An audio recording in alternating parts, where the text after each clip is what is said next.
I'm Robin Larg, a student education coach. It's my pleasure to open our gallery walk session from the School District of Menomonee Falls. You will meet two excellent executive team members who will talk about what continuous improvement really looks like in action. Hello, my name is Blochowiak, and I have the honor of serving the School District of Menomonee Falls as the Director of Curriculum and Learning. Hi, and I'm Suzy Thomas. I am honored to serve as the Director of Quality and Analytics in the School District of Menomonee Falls.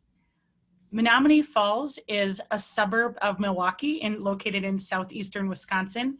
We serve over 4,000 students in 6 schools. We have been embedding improvement science into our work for over 10 years, and we're fortunate to connect early on with student education and have really benefited with our partnership with them. The work that we're going to share with you today focuses around the importance of 3rd grade reading proficiency for students. We know that this is a significant milestone for students and has far-reaching effects for their future. And we also know that when students don't reach that milestone in 3rd grade, it becomes more and more challenging for them to hit that measure and mark of success and proficiency. And in fact, research would tell us that 1 in 6 children who are not reading proficiently in 3rd grade will not graduate from high school on time. And unfortunately for them, that is a rate that is 4 times greater than that for proficient readers. So we know that there is a sense of urgency for us to action around these students and help them find success. Because ultimately when students leave us, they have 6 paths available. 3 are very positive and help them lead the lives that they would like to live after they leave us in 12th grade. And 3, unfortunately, are very negative. And while many factors affect a student's path once they leave school, we know that as educators, we have a significant impact on which path is available to them. When we started this project 3 years ago, we started by looking at our data of students across the system. What we found was over 25% of our students fell in the close performance category.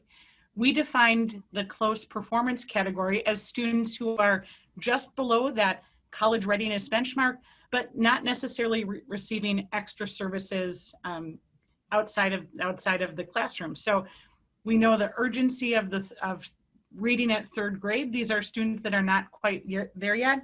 And we know it's a huge opportunity for improvement in our district to focus on these students. So the approach that we used to help those students that were in that close performance band, we call the positive deviance improvement approach. And it's one that challenges and pushes us as a district away from what we might call an adopt-abandon cycle. In education, we're all familiar with those prepackaged solutions that it's common for districts to purchase, to use them. When they don't yield the results we hope for, we're on to the next. The positive deviance improvement approach asks us to look within and find assets and positive practice that exists within our community. To help you do similar work, we'd offer you 4 steps in this process. The first is to define the problem and get crystal clear with you and your team around what you're aiming to solve and action around. Secondly, we'd encourage you to get incredibly curious about your data and metrics to determine the existence of positive deviance on your team. Ask yourself as you looked at that data, who within your community has already solved this problem, and perhaps for which groups under what circumstances. And then in the 3rd step, you roll up your sleeves, you get into the work, you get close to it, and you discover those successful but uncommon strategies used by your positive deviants. In Menomonee Falls, we utilized our coaching team to visit a range of classrooms and really gather qualitative data that helped us understand the practices that were most successful for our students when it came to literacy in 3rd through 5th grade.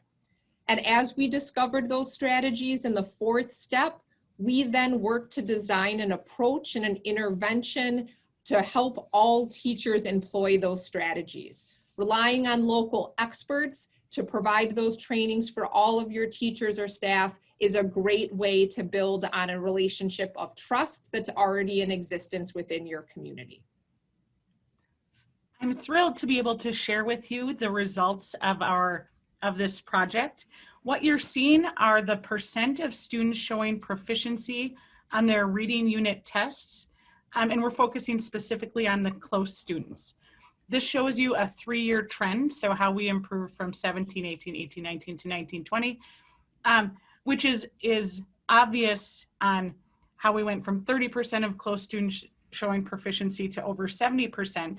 What I want you to focus in on is in 18-19 between Unit 1 and Unit 2, and that's a really great example of when we were able to uncover the uncommon strategies that our positive deviants were using in between Unit 1 and Unit 2 and apply them across that grade level to see that other bump in improvement. In our system, we found that what was good for their close students worked for everyone else as well. You can see here our results for all 5th grade students on the left, and then our students who are in need of support on the right. So putting a focus on our close students didn't mean that the other students weren't seeing benefits as well. So we'd leave you with just a couple takeaways. We'd encourage you to avoid those adopt-abandon cycles by engaging with those closest to the work to identify the solutions that may already be in existence in your community. And hopefully the positive deviance improvement approach will help you shine a light into those corners and discover those practices. Our next challenge is to bring this incredible work to scale throughout our system. Thank you for your time today. We would love to hear from you and connect with other people doing this outstanding work.